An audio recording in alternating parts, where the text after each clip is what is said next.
Hari ini banyak yang pergi ke RCC dan juga pimpinan gereja ada di sana. Tapi pada hari ini saya ingin menyambut jikalau ada saudara yang untuk pertama kali datang ke gereja ICC Toronto ini. Kelihatannya nggak ada ya. Saudara, mari kita akan melanjutkan pelajaran yang kita sama-sama sedang pelajari selama dari sejak Januari pertama. Saudara, segala firman yang akan kita pelajari sekarang dari minggu ke minggu, semua ada hubungannya. Jadi bersambung, saudara. Sebab itu, biar kita semua mengingat selalu kembali akan tema dari gereja ini tahun 2010, yaitu Living in God's Story. Kita akan terus-menerus diingatkan, living in God's story adalah hidup di dalam rencana Tuhan yang Tuhan sudah tentukan sejak semula. Dan kita waktu-waktu yang lalu sudah belajar bagaimana the blueprint of stewardship, apa yang Tuhan inginkan untuk kita hidup dengan segala karunia yang sudah Tuhan berikan kepada kita.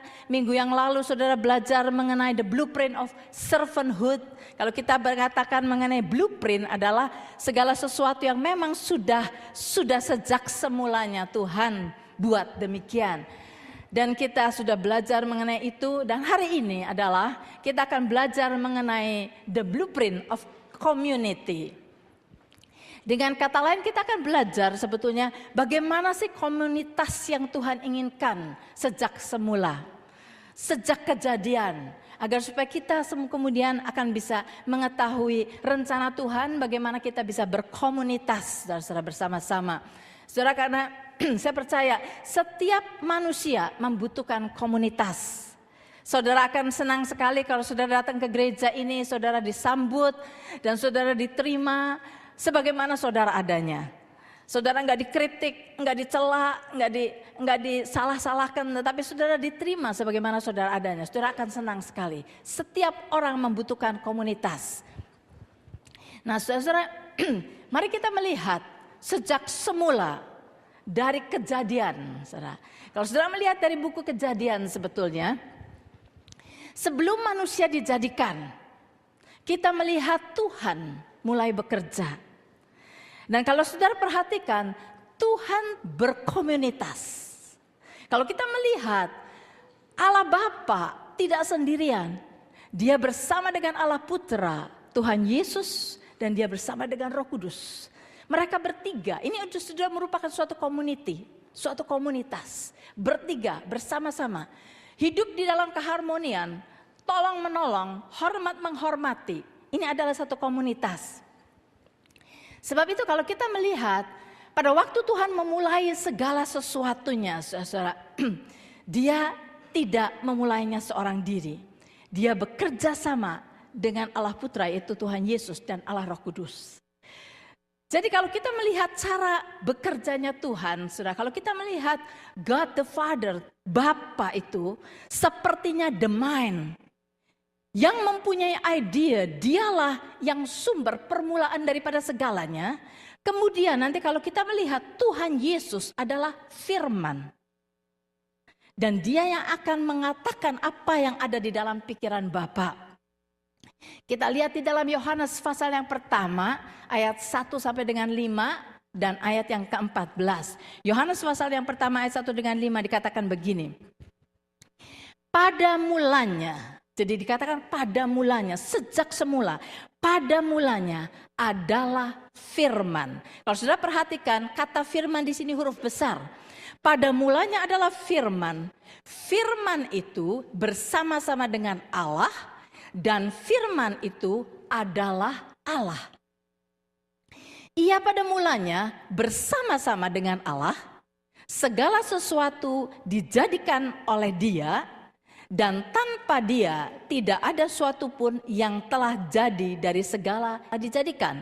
Jadi pada ayat 3 ini segala sesuatu dijadikan oleh dia itu oleh siapa? Oleh firman. Sedang berkata mengenai firman. Dan tanpa dia, tanpa firman tidak ada suatu pun yang telah jadi dari segala yang telah dijadikan. Dalam dia ada hidup Di dalam firman itu ada hidup, dan hidup itu adalah terang manusia.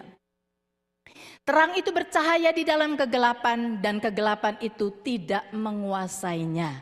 Kemudian kita pergi ke ayat 14. Firman itu telah menjadi manusia dan diam di antara kita, dan kita telah melihat kemuliaannya, yaitu kemuliaan yang diberikan kepadanya sebagai anak tunggal Bapa, penuh kasih karunia dan kebenaran. Jadi kita melihat di sini, pada mulanya adalah firman. Firman itu ada sejak semula.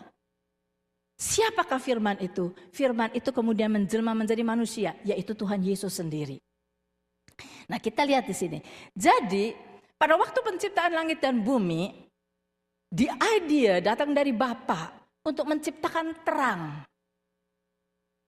Tuhan Yesus adalah firman, Dia yang speak terang itu. Apa yang ada di dalam pikiran Bapa itu diucapkan oleh Yesus, jadilah terang. Dan Roh Kudus menjadikan apa yang Yesus katakan. Mereka bekerja sama, saudara. Bekerja sama. Merupakan satu komunitas. Ini adalah suatu contoh, suatu blueprint buat kita. Sebab itu kalau kita melihat di sini, nanti saudara-saudara, setelah pada waktu Yesus datang ke dalam dunia pun, cara bekerja Tuhan sama. Pada waktu Tuhan Yesus datang ke dalam dunia, saudara perhatikan. Tuhan Yesus belum memulai pelayanannya sampai dia dibaptis. Pada waktu dia dibaptis, saudara, Bapa berbicara, inilah anakku yang kukasihi, kepadanya aku berkenan. Kemudian Roh Kudus turun atas Yesus. Dan setelah itu, mereka bertiga lagi. Kemudian setelah itu, Yesus mulai pelayanannya. Yesus memulai pelayanannya. Dan kalau kita melihat di dalam Yohanes pasal 5 ayat 19, Yohanes 5 ayat 19 dikatakan, Tuhan Yesus berkata begini, aku berkata kepadamu, kata Tuhan Yesus, sesungguhnya anak, yaitu Yesus, anak tidak dapat mengerjakan sesuatu dari dirinya sendiri, jikalau tidak ia melihat Bapa mengerjakannya.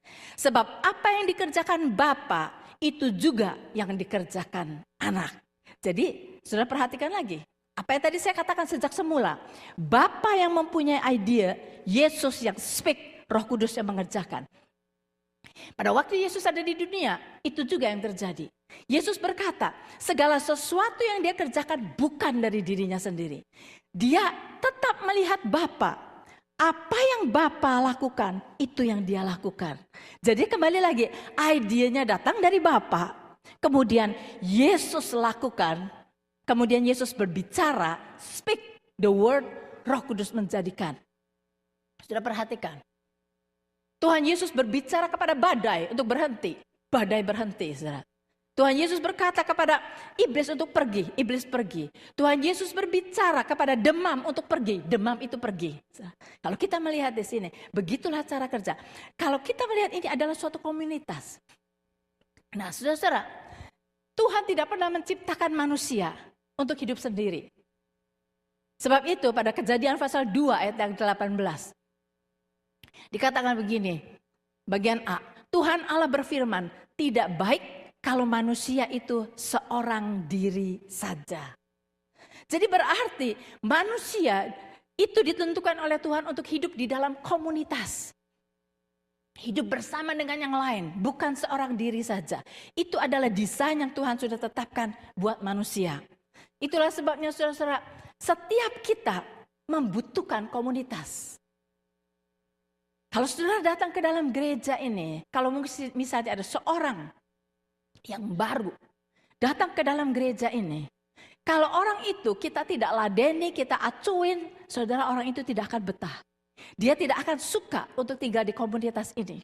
Dia akan pergi ke tempat lain. Dia akan mencari suatu komunitas di mana bisa menerima dia. Sebab itu, kalau kita sekarang bicara mengenai komunitas, marilah kita melihat komunitas itu banyak di mana-mana, saudara. Ada orang-orang yang berkumpul menjadi satu komunitas karena mereka mempunyai hobi yang sama. Ada lagi orang berkumpul sama-sama karena mereka mempunyai background yang sama. Kita ini salah satunya, kita mempunyai background yang sama, sama-sama dari Indonesia. Dan saudara-saudara, itulah sebabnya kita bisa berbicara dengan bahasa yang sama, kita mengerti kalau ngobrol soal Indonesia, kita mengerti dan kita merasa betah. Nah saudara-saudara, jadi tapi sekarang kalau kita mau membuat suatu yang spesifik supaya lebih gampang untuk mencernanya, yaitu mari kita lihat komunitas di dalam gereja ini. Ini suatu komunitas. Kita bersama-sama berkumpul merupakan satu komunitas. Nah sekarang bagaimana kita bisa membangun suatu komunitas yang healthy, yang sehat, yang saling mengasihi, saling membangun, yang dimana kita akan bisa mempunyai suatu wadah, dimana kita bisa bertumbuh di dalam Tuhan. Kita bisa mengalami Tuhan, kita bisa dikuatkan, kita bisa dibangun. Bagaimana caranya untuk kita membangun komunitas yang demikian? Nah tadi kita sudah melihat blueprintnya, bagaimana Tuhan bekerja sama.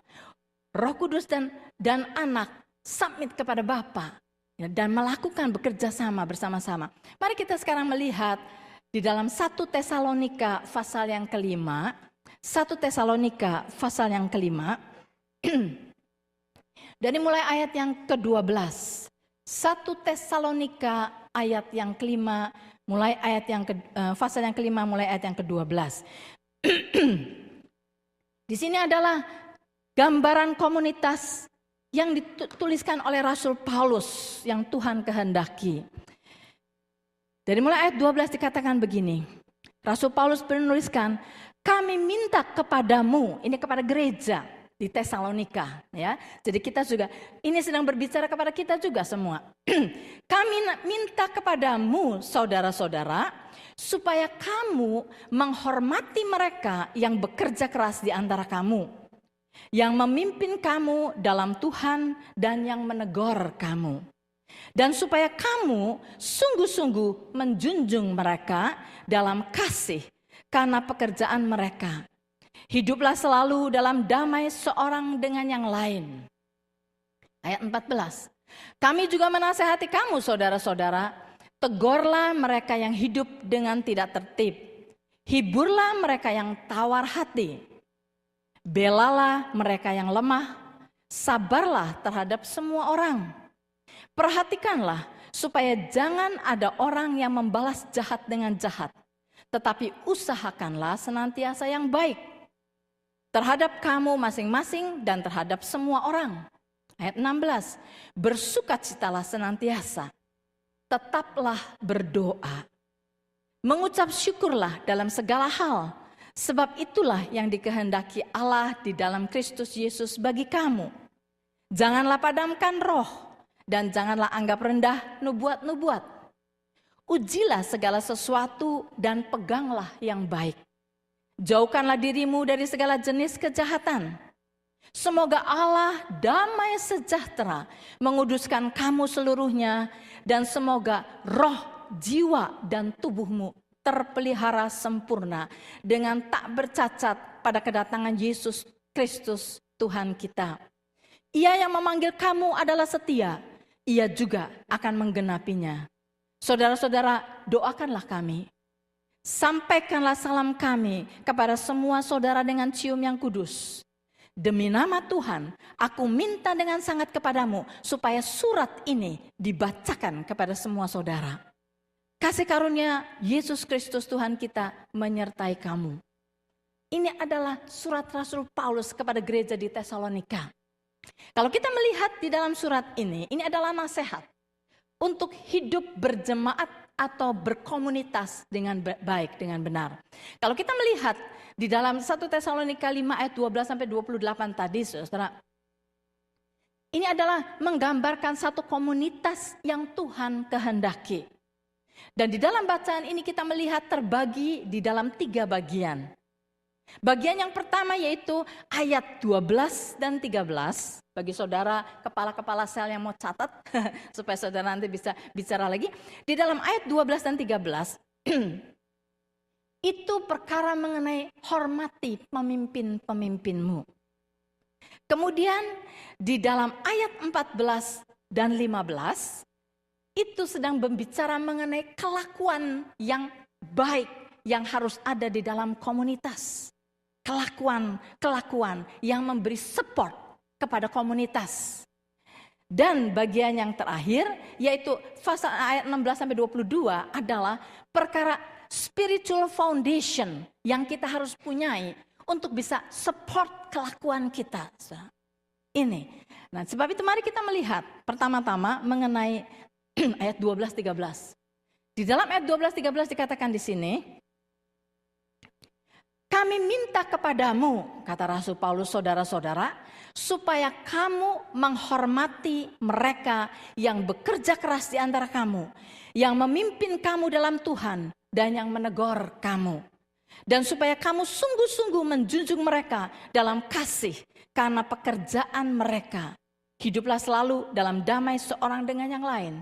Saudara, untuk kita bisa mempunyai komunitas yang baik, yang harmonius, komunitas yang membangun, pertama-tama yang dikatakan oleh Rasul Paulus adalah tunduklah kepada pemimpinmu. Hormatilah kepada pemimpinmu. Kepada hamba Tuhan yang Tuhan sudah tempatkan. Saudara, sekarang saya bisa bebas berbicara karena besok saya berangkat ke Ann Arbor. Saudara.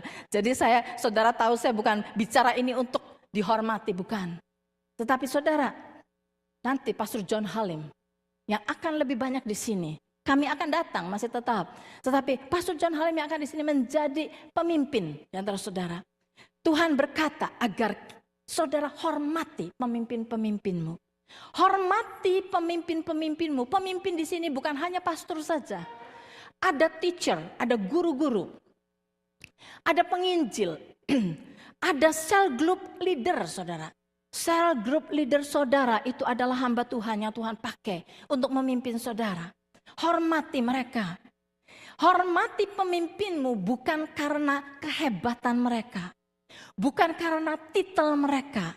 Bukan karena kepintaran mereka. Bukan karena hikmat mereka. Bukan. Dikatakan karena mereka sudah menyerahkan diri mereka kepada Tuhan. Karena mereka sudah memberikan diri mereka untuk mengerjakan pekerjaan ini, saudara. Ini adalah sesuatu yang besar. Mereka bertanggung jawab kepada Tuhan. Mereka tahu tanggung jawab mereka. Sebab itu hormati mereka. Hormati mereka. Junjung mereka di dalam kasih. Karena pekerjaan mereka, saudara. Di dalam Ibrani 13 ayat 17. Mungkin saudara semua sudah tahu. Di dalam Ibrani 13 ayat 17 juga dikatakan begini. Taatilah pemimpin-pemimpinmu dan tunduklah kepada mereka. Sebab mereka berjaga-jaga atas jiwamu. Sebagai orang-orang yang harus bertanggung jawab atasnya. Dengan jalan ini mereka akan melakukannya dengan gembira. Bukan dengan keluh kesah. Sebab hal itu tidak akan membawa keuntungan bagimu. Saudara, kalau pemimpin itu dicela, dikritisasi, disalahkan, dicari salahnya terus-menerus, saudara, mereka tidak akan bisa melayani dengan joyful, saudara. Enggak enak rasanya kalau dituduh terus-menerus, saudara. Sebab itu, di sini katakan, taatilah pemimpin-pemimpinmu, tunduklah kepada mereka, sebab mereka berjaga-jaga atas jiwamu. Saudara, pemimpin-pemimpin itu memperhatikan jiwa-jiwa daripada jemaat, jiwa-jiwa daripada orang-orang yang dipimpinnya.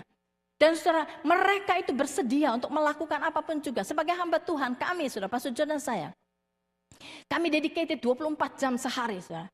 Anytime ada orang yang sedang problem apapun, jam 3 pagi atau apapun kami kadang-kadang ditelepon orang jam 3 pagi, istri cerit-cerit lagi bertengkar dengan suami. Jangan khawatir, nggak ada di sini orangnya.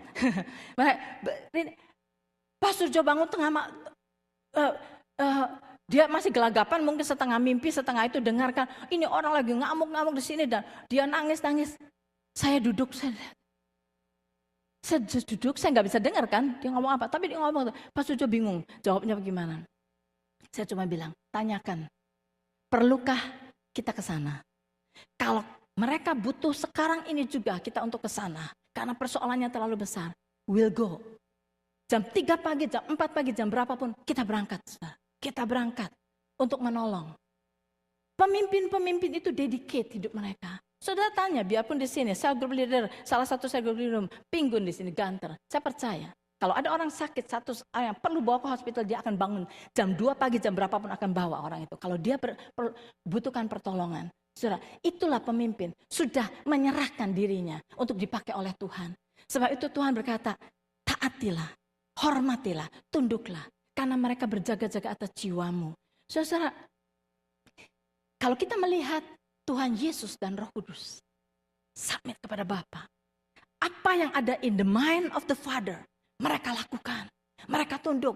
Itu blueprintnya seperti itu. Demikian juga kita harus memikirkan seperti itu. Kita bisa bilang, ya of course tunduk sama Bapa di surga, dia kan sempurna. Kalau pemimpin kita di dunia kan manusia bisa berbuat salah, betul saudara. Manusia bisa berbuat salah. Itulah sebabnya kita sebagai jemaat doakan pemimpin-pemimpin kita. Doakan mereka. Bawa pemimpin-pemimpin kita ke dalam tangan Tuhan. Dan saudara, kalau kita sudah berdoa, kita harus percaya. Tuhan berkata kalau engkau datang kepada Tuhan, engkau harus percaya bahwa Tuhan ada. Dan Tuhan sungguh-sungguh akan memberi upah kepada orang yang benar-benar mencari Dia. Kalau kita benar-benar mendoakan pemimpin kita harus percaya Tuhan pasti handle pemimpin-pemimpin kita. Tuhan pasti akan memberikan hikmat. Tuhan akan memimpin mereka di jalan yang benar. Karena kita berdoa bagi mereka. Saudara, biasanya kita gampang mengeritik orang karena kita tidak mendoakan mereka. Tetapi kalau kita mendoakan mereka, saudara, pasti kita sendiri tahu, saya sudah berdoa untuk dia. Sebab itu saya percaya Tuhan pasti tolong dia. Tuhan pasti pimpin dia. Doakan pemimpin-pemimpin kita. Karena memang manusia itu lemah. Manusia bisa berbuat salah. Tetapi kalau kita mendoakan, maka kita secure, ada di tangan Tuhan. Tadi ada ayat yang di belakang, saudara. Di dalam ayat yang ke-24 mengatakan, Ia Tuhan yang memanggil kamu adalah setia. Ia juga akan menggenapinya. Saya percaya kalau Tuhan memulai satu pekerjaan, Tuhan akan menyelesaikannya. Tuhan tidak akan berhenti di tengah jalan. Tuhan tidak akan tidak setia kepada kita. Sebab itu kita harus percaya. Kemudian saudara, untuk pemimpin-pemimpin di dalam 1 Timotius 5 ayat yang ke-19. 1 Timotius 5 ayat yang ke-19 dikatakan begini. Janganlah engkau menerima tuduhan atas seorang penatua kecuali kalau didukung 2 atau 3 saksi. Saudara, mulut manusia itu seringkali jahat, saudara-saudara. Karena kami mengalami banyak hal yang seperti itu, kami tahu. Sekarang kalau saya mendengar ada orang menjelek-jelekan hamba Tuhan, saya tidak akan cepat percaya. Dikatakan di sini, janganlah engkau menerima tuduhan atas seorang penatua, kecuali kalau didukung 2 atau 3 saksi. Saudara tahu, saksi itu apa? Saksi adalah orang yang hadir pada waktu orang itu melakukan sesuatu. Dia melihat dengan mata kepalanya sendiri, dia mendengar dengan telinganya sendiri, itu adalah saksi. Dan saksi yang diperlukan adalah 2 atau 3 saksi. Saudara, satu hari, belasan tahun yang lalu, entah mungkin 12 tahun yang lalu atau mungkin lebih dari itu. Saya sedang drive, saudara. Pagi-pagi, jam 8.30 pagi, saya drive sama Sonya, anak saya yang pertama, Sonya. Soalnya waktu itu masih high school. Saya drive di McNichol, kalau saudara yang tahu daerah McNichol. Waktu itu McNichol, saya sampai di persimpangan dengan Warden. Saya ada di McNichol. Traffic light red. Saya ada di paling depan di situ, merah. Jadi mobil saya berhenti. Ya. Pada waktu itu, saya punya habit sudah begini. Kalau saya ada di traffic light merah, saya perhatikan terus lampu itu. Saya perhatikan yang di sebelah sana. Kalau yang hijau itu yang sebelah sana sudah mulai yellow, saya sudah ready. Ini sebentar lagi itu red, ini akan turn green gitu kan. Begitu green, saya gas. Itu kebiasaan saya. Nah saudara, saat itu saya ada di traffic light itu, saya sedang perhatikan lampu itu. Sebentar lagi green, saya tahu. Begitu green, saya pencet gas. Jalan. Ternyata saudara, ada mobil dari sebelah sana. Orang tua yang drive. Mungkin orang ini dia drive cepat sekali. Di Warden. Orang ini drive dengan cepat. Mungkin dia sudah lihat yellow. Tapi dia pikir, saya masih bisa pikirnya. Begitu sampai dekat traffic light itu red, saudara. Begitu red kan, Di situ red, ini green kan. Begitu red, green, saya jalan, dia masih cepat. Dia tabrak mobil saya di sini. Dia tabrak mobil saya. Tapi karena saya baru mulai, tentunya nggak terlalu cepat. Baru mulai nggak terlalu cepat. Dia tabrak mobil saya. Dua. Depan mobil saya itu hancur. Itu apa? Bumpernya terbang kemana-mana. Dan orang yang tabrak itu mobilnya berputar-putar di sana. Kemudian dia berhenti. Saya berhenti, saya kaget setengah mati. Untung saya belum terlalu cepat. Kalau saya terlalu cepat mungkin saya yang akan ditabrak dari sini. Tetapi saya masih pelan, dia tabrak itu. Bumper udah kemana-mana. Saya bingung. Itu pertama kali pengalaman saya tabrakan. Saya nggak tahu harus apa, saudara. Kalau orang tabrakan itu saya nggak tahu. Kalau tabrakan saya nggak pernah mikir. Saya harus apa, saya nggak tahu. Polisi nggak ada. Abang itu masih jam 8.30 pagi hari Sabtu. Nah saudara, saya jalan, saya bingung. Saya keluar dari mobil, saya bingung apa yang harus saya lakukan. Saya nggak tahu, I have no idea. Saya harus lakukan apa. Saya nggak punya cellphone. Zaman itu belum ada cellphone mungkin, atau sudah ada tapi saya nggak punya. Sampai sekarang juga saya nggak punya anyway. Saya nggak punya cellphone. Dan saya nggak tahu what to do. Saya pikir saya mesti pergi ke rumah orang. Orang rumahnya tutup semua ya, masih hari Sabtu pagi-pagi. Pada waktu saya bingung, ada orang dari belakang saya. Mobil di belakang saya ada dua. Dua orang datang kepada saya. Dia katakan, write down my name. Write down my phone number. Saya mau jadi witness kamu. Dia katakan, saya mau jadi witness kamu. Kamu tidak salah. Saya lihat kamu green, kamu jalan. Dia yang salah. Dia sudah jelas-jelas red. Dia bilang, write down my name. Saudara, orang itu yang kasih namanya, kasih phone numbernya. Saya masih melongo-melongo, saya nggak tahu apa yang tuduh. Dua orang itu kasih nomor dia. Dia witness. Dia ada di situ melihat apa yang terjadi dengan mata kepalanya sendiri.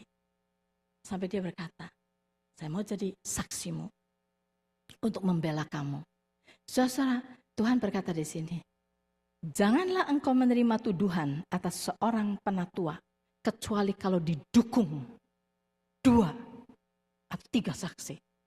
Kalau yang dituduhkan kepada orang itu, entah dituduh orang itu berzina kek, orang itu nyolong duit kek, dituduh apapun juga, saudara. Ada enggak 2 atau 3 saksi yang melihat pada waktu orang itu melakukannya? Yang bisa membuktikan bahwa orang itu melakukannya. Ini yang Tuhan katakan. Jadi saudara, kita harus melihat yang pertama yang Tuhan inginkan. Kalau kita mau menjadi komunitas yang baik, belajar submission. Belajar submission. Trust bahwa Tuhan in control akan hidup gereja ini. Trust bahwa pemimpin-pemimpin yang kita doakan itu ada di tangan Tuhan. Dan Tuhan akan take care mereka satu persatu. Jadi saudara, kalau tidak ada submission, kacau. Saudara tahu, pemimpin ditaruh itu untuk menaungi. Sebagai umbrella untuk memberikan protection dari kuasa kegelapan yang mau menyerang jemaat. Itu perlunya pemimpin, perlunya hamba Tuhan to protect. Tetapi kalau jemaat mempunyai hati yang rebellious, dan dia mau berontak, maka jemaat sama dengan keluar daripada protection ini. Begitu dia keluar dari protection, maka iblis akan bisa menyerangkan panah-panah berapi ke dalam kehidupan jemaat ini. Dan panah-panah berapi itu pertama-tama akan menyerang pikiran saudara. Pikiran saudara akan makin kotor, makin jahat dan makin jahat. Saudara, sebab itu kalau kita tidak mau berada di dalam keadaan yang vulnerable untuk diserang oleh iblis, kita harus tunduk, ada di bawah naungan daripada pemimpin. Doakan pemimpin saudara, doakan. Dan saudara ada di dalam naungan, di dalam protection daripada pemimpin yang Tuhan taruh di dalam gereja ini. Itu pertama. Nah, yang kedua, mari kita melihat ayat 14 sampai dengan yang ke-15. Yang Tuhan katakan, kami juga menasihati kamu saudara-saudara. Tegurlah mereka yang hidup dengan tidak tertib, hiburlah mereka yang tawar hati, belalah mereka yang lemah, sabarlah terhadap semua orang. Ini semua saudara adalah kelakuan yang penting untuk dibina di dalam kehidupan bersama-sama di dalam satu komunitas. Biar kita mempunyai kelakuan yang baik satu terhadap yang lain. Supporting satu dengan yang lain. Bukan criticizing satu dengan yang lain. Bukan melihat kejelekan satu dengan yang lain. Tetapi kita support satu dengan yang lain. Bela satu dengan yang lain. Angkat satu dengan yang lain. Saudara. Mari kita angkat orang-orang itu. Semua saudara-saudara kita. Supaya terjadi sesuatu yang harmoni di dalam komunitas. Membangun satu dengan yang lain, build each other up. Saudara, kalau kita melihat saudara kita, semua orang punya kelemahan. Termasuk diri kita sendiri, punya kelemahan. Sebab itu kalau kita melihat kelemahan orang, jangan fokus kepada kelemahan dia, saudara. Karena kita pun punya kelemahan. Enak nggak kalau orang lain fokusin kepada kelemahan kamu terus-terusan? Nggak enak, saudara. Saudara, Tuhan selalu melihat manusia bukan hanya sekedar human being. Tuhan melihat setiap manusia sebagai human becoming. Itu yang harus kita tiru. Kalau kita melihat manusia hanya sebagai human being, kita melihat dia apa adanya sekarang ini. Kita akan melihat, dia si tukang telat. Coba aja lihat jam 7 mana, enggak mungkin dia datang. Selalu dia telat. Dia si tukang gosip. Dia si orang. Nah, that is kalau kita melihat mereka seperti itu. Dan kata-kata kita, confession kita akan merendahkan orang, akan label seseorang sampai orang itu tidak akan bisa bertumbuh. Kalau kita labeling orang di dalam kelemahan mereka, confession kita katakan terus-menerus mengenai kelemahan dia, kita sama dengan mengutuki orang itu. Mengutuki orang itu untuk tidak bisa berubah. Saudara, Tuhan tidak demikian. Pada waktu, saudara selalu ingat, saya selalu nyinggung ini berkali-kali. Pada waktu Tuhan melihat Gideon di dalam ketakutan bersembunyi di dalam sebuah gua. Dia tidak berkata, hai pengecut. Enggak. Dia berkata, hai pahlawan yang gagah perkasa. Gagah perkasa enggak? Enggak, saudara. Pada waktu itu Gideon enggak gagah perkasa sama sekali.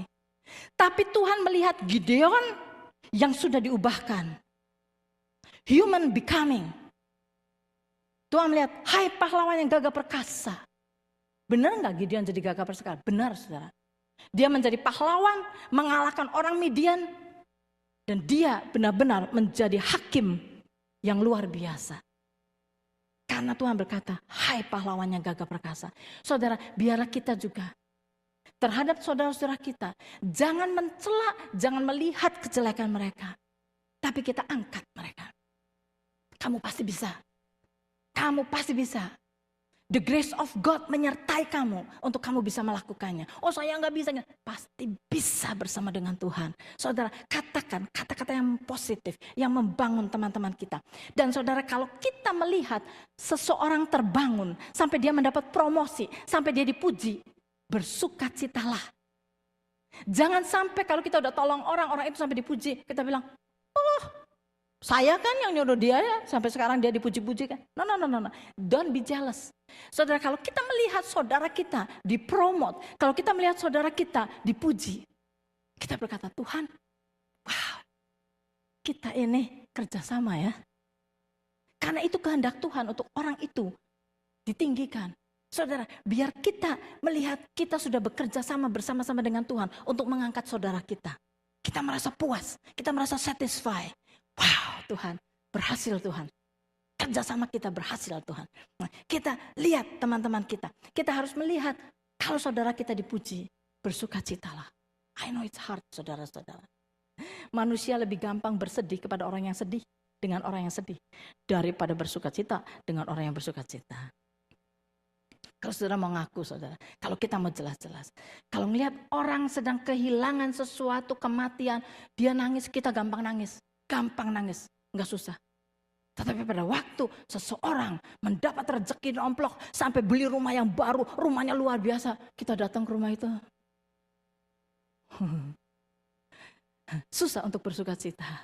Kita bilang, Tuhan, kok kenapa dia enak ya, saya kok begini. Bisa enggak kita bilang, wow, saya bersukacita buat kamu. Kamu diberkati dengan luar biasa. Oh, thank you Lord untuk memberkati saudara ini. Biar kita bisa bersukacita melihat saudara kita maju. Tuhan berkata, sabar satu terhadap yang lain. Saudara, sabar satu terhadap yang lain. Seringkali di dalam komunitas, di dalam gereja, kita nggak sabar satu dengan yang lain. Kita seringkali, sudah jengkel saya sama dia. Nggak bisa kerja sama dia. Kita nggak bisa, kadang-kadang kita kasar satu dengan yang lain. Saudara, saya barusan ke hospital. Saya di hospital berjam-jam, membawa seseorang di hospital. Dan pada waktu saya di situ, saya observe. Itu nurse, di sini ada nurse juga. Pasti sudah di-train, saudara. Nurse itu saya lihat caranya, itu saya di satu hospital itu saya lihat, wow, ini nurse baik-baik sekali nurse-nya. Sabar sekali di dalam dia menerangkan, dia kasih explanation begitu sabar. Kadang-kadang pasien itu menjengkelkan, ngomongnya nggak karuan, tapi dia dengan sabar menerangkan. Tenang menerangkan. Saya bilang, wow. Saya bilang kalau orang-orang Kristen di gereja ini seperti dia caranya. Seperti nurse-nurse ini yang memang sudah di-train untuk memperlakukan pasien-pasiennya demikian. Saya bilang kalau kita bisa men-train diri kita juga untuk sabar satu terhadap yang lain. Saudara, saya baru ke Indonesia di plane, saya melihat stewardess. Singapore Airlines kan saudara tahu. Wah, yang paling excellent, stewardess yang paling excellent, saudara. Anak kecil, saudara, si Joel itu segala dipejat-pejat, semua dipejat-pejat. Saya nggak tahu kalau yang dipejat itu lampu yang manggil stewardess, saya nggak tahu. Ting, lampunya nyala. Stewardess datang, yes. Saya bilang yes apa lagi? Saya nggak ngerti. Yes apa? Saya bilang no. Saya bilang no, you turn on the light. Oh, saya bilang enggak. Oh, there must be the baby. Ya si Joel yang pejat itu. Sampai selama si Joel itu nggak bisa diem, saudara. Nah mau mainan segala macam, mainan saya ngeliatin lampu. Begitu saya lupa ngeliat lampu, nyala lagi. Suruh datang lagi, yes.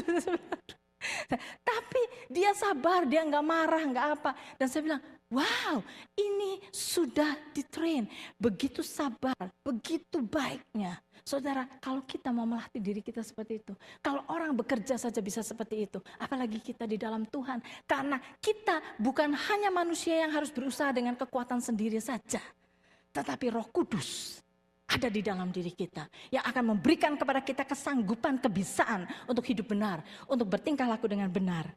Try to be kind to each other, katanya berusahalah senantiasa, usahakanlah yang baik, berusaha sudah yang baik. Membantu satu dengan yang lain, being helpful satu dengan yang lain. Dan tadi malam saya share, be available. Kalau kita mau melayani seperti Yesus, be available. Karena kalau saudara perhatikan, banyak sekali miracle-miracle yang Tuhan Yesus lakukan itu terjadinya pada waktu Yesus diinterrupt.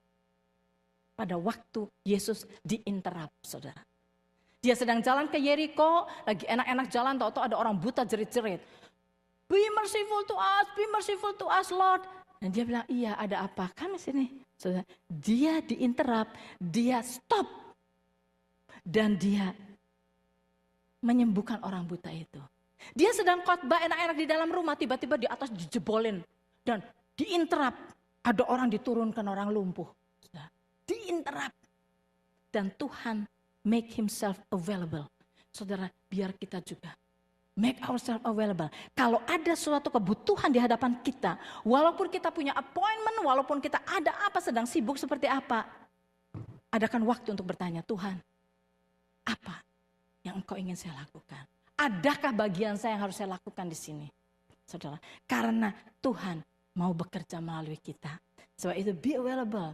Nah sekarang saudara kita lihat, kelakuan kita harus melatih diri kita untuk supaya teman-teman, orang-orang yang baru datang ke sini merasa betah, merasa diterima, merasa bahwa mereka itu important di hadapan kita. Kita kasihi, kita layani. Kemudian ayat 16 sampai 22. Ini adalah spiritual foundation untuk mensupport kelakuan kita. Kalau kita tidak mempunyai spiritual foundation yang kuat, saudara, maka kelakuan kita hanya bisa untuk sementara, kemudian kita akan collapse lagi. Kita tidak akan bisa mempunyai karakter yang strong. Di dalam ayat 16, saya akan kasih lihat aja 3 hal yang foundation yang Tuhan inginkan. Bersukacitalah senantiasa. kata Tuhan. Bersukacitalah senantiasa. Jadilah orang yang rejoicing. Bersukacita kenapa? Kenapa kita bersukacita? Karena kita menghargai apa yang telah Tuhan kerjakan di dalam hidup kita. Kita bersukacita karena kita menghargai the grace of God yang selalu tersedia bagi kita. Kita bersukacita karena kita menghargai apa yang akan Tuhan kerjakan melalui kita. Jadi saudara, bersukacita adalah a deep sense of well-being.